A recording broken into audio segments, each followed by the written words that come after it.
Hi guys, nandito kami sa may isdaan. Bibili kami ng isda. Hello guys! For today's video, pupunta pala kami sa fish store at bibili ng isda. So, come with us guys! At nandito na kami sa store. Tingnan nyo, hindi lang siya mga isdaan. So, meron din siya mga other toys like for dogs, cats, and etc.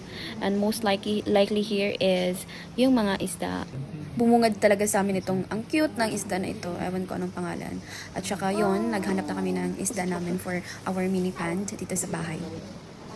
Itong saltuatan ba?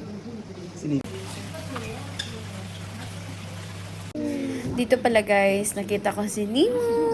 Ang ganda. At saka lumapit yan sa akin. Yarn. Tinawag ko siya. Ang ganda diba? And after that, nakapili na kami kung ano yung bibili namin. Ayan.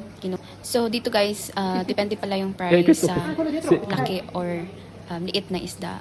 So, yung nakuha namin is medyo malaki-laki. So, yung binayad namin is €9. Ayun lang guys. So, see you in my next video. Thank you for watching. Bye!